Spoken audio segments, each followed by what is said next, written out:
Nama saya Gabriela Pesius. Pada saat ini saya akan mempresentasikan tentang wawasan Nusantara. Wawasan Nusantara berasal dari kata yaitu wawasan dan Nusantara.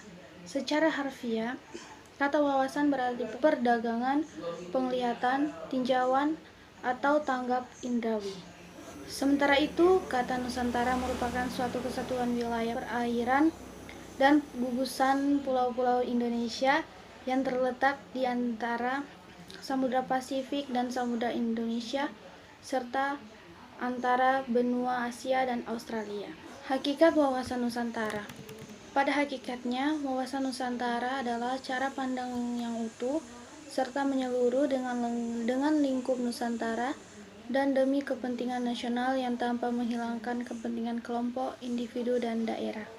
Wawasan Nusantara hakikatnya juga merupakan dasar pengetahuan suatu bangsa hidup di suatu negara agar tetap tercapai tujuan nasional dan tetap mengedepankan nilai persatuan. Oleh sebab itu, setiap warga Indonesia harusnya mempunyai pengetahuan tentang bangsa negaranya sebagai suatu substansi kehidupan berbangsa dan bernegara. Latar belakang wawasan Nusantara. Munculan konsep dan pemikiran wawasan Nusantara disebabkan banyak hal.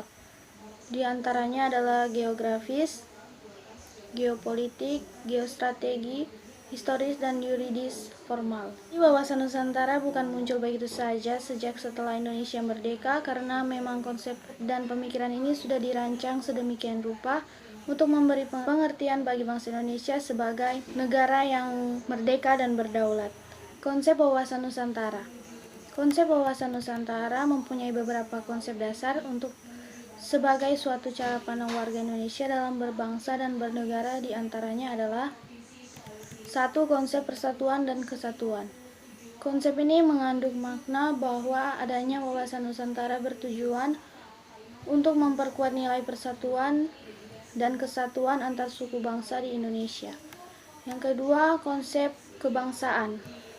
Konsep ini mengandung makna bahwa negara yang ini terdiri dari berbagai komponen bangsa atau suku. Ketiga, konsep Bhinneka Tunggal Ika. Bhinneka Tunggal Ika mengandung makna bahwa Indonesia mempunyai beragam budaya dan masyarakat dengan latar belakang yang berbeda-beda. Yang keempat, konsep negara kepulauan. Indonesia ini merupakan negara kepulauan di mana konsepnya adalah lautan yang ditaburi oleh pulau-pulau. Kelima, konsep geopolitik. Geopolitik mengandung makna mengajak seluruh komponen warga Indonesia untuk memiliki pengetahuan dan persepsi tentang letak geografis Indonesia yang strategis. Asas wawasan Nusantara merupakan suatu hal dasar yang harus ditaati, dipatuhi, dipelihara, serta diciptakan agar bisa mewujudkan ketaatan dan komponen bangsa Indonesia. Berikut adalah asas wawasan Nusantara, yaitu 1. Kepentingannya yang sama, 2. Keadilan, 3. Kejujuran, 4. Solidaritas, 5. Kerjasama, 6. Kesetiaan. Unsur dasar wawasan Nusantara. Sebagai cara pandang bangsa Indonesia, wawasan Nusantara mempunyai beberapa unsur dasar, yaitu wadah, isi, dan tingkah laku. Implementasi wawasan Nusantara. Yang pertama, bidang sosial budaya. Yang kedua, bidang politik. Ketiga, bidang ekonomi. Keempat, bidang keamanan dan ketahanan nasional. Fungsi wawasan Nusantara. Wawasan Nusantara mempunyai beberapa fungsi dalam menjalankan kehidupan bermasyarakat, berbangsa maupun bernegara. Di antaranya adalah fungsi pedoman, motivasi, rambu-rambu dalam mengambil kebijakan.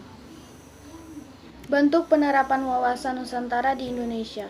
Wawasan Nusantara sebagai cara pandang bangsa Indonesia dengan melihat dari berbagai aspek seperti sosial, ekonomi, politik, budaya, hingga pertahanan dan keamanan, yang merupakan dasar bagi bangsa Indonesia untuk menyelesaikan berbagai masalah yang terjadi di Indonesia.